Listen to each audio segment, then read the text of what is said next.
Good. The first thing I want to ask you about, I was just looking at the quote now, is there's a section in episode 4 where you're told you're the sort of girl that brings nothing to the world, which I thought was a really Yeah, it's deep. brutal thing Yeah. to record. I was wondering how that made you feel, both as a person, as an actress, because I mean, even as in, in the scene, you still have to hear that. So, yeah. Yeah.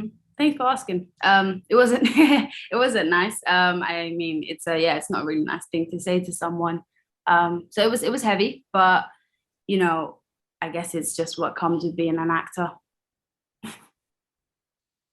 Yeah, yeah. I spoke a while ago with another series, The Cleaning Lady. They were telling me a lot about how, the servants compared to like the lead on Mhm. the show, how it made them feel just to see the costumes. Mhm. And I was wondering for you, since you kind of have a parallel there on the series, you know, how that makes you feel. Kind of they relegate you to the side or whatever.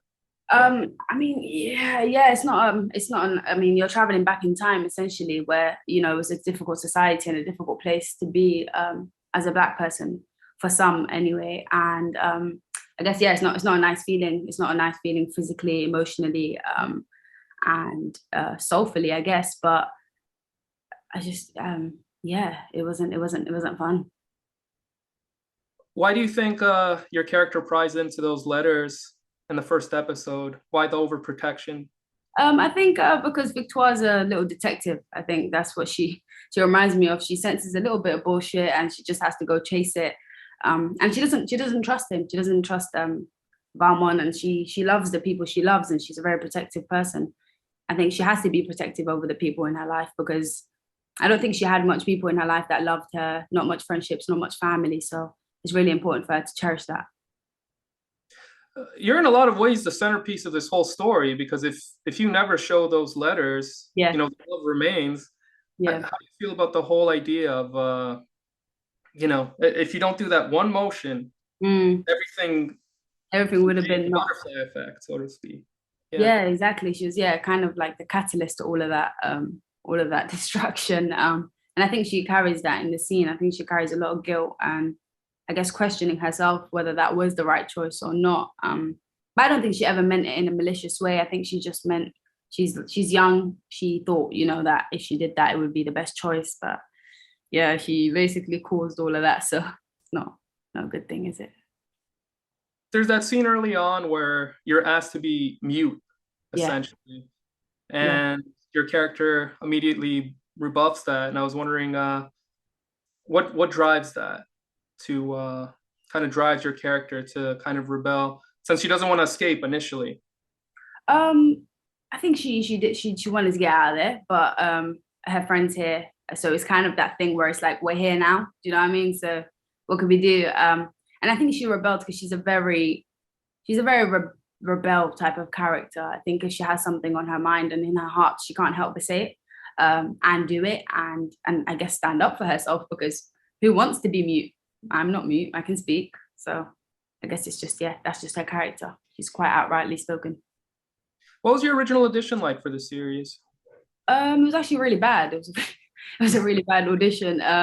I went in there sleep deprived and did not learn my lines properly, and I even made up a character at some point. But it was really nice meeting Robert Stern and Leo, and we really got along as people. And they somehow called me back, and now I'm here.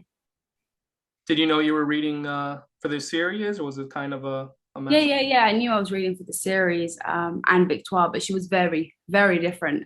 When I auditioned for her, we changed the script a lot. We built a lot into the series when I got it. But when I initially auditioned, I knew like the basis of the character. What did you think of the overall sets and costumes? I mean, they're so elaborate and pretty looking. It just looks like such an upscale, rich production, really, the series. Yeah, that's exactly what it was. I think that was my favorite part, to be honest with you, was the costume and the production because it really just it creates the world. You feel like you've been transported back, and they all put so much time into it, so much love into it. So it was really incredible. What do you hope fans take away from your character? Uh, Firstly, I hope they like her. And if they don't like her, that's okay as well. I hope they connect with her, and I hope they see her strength and power.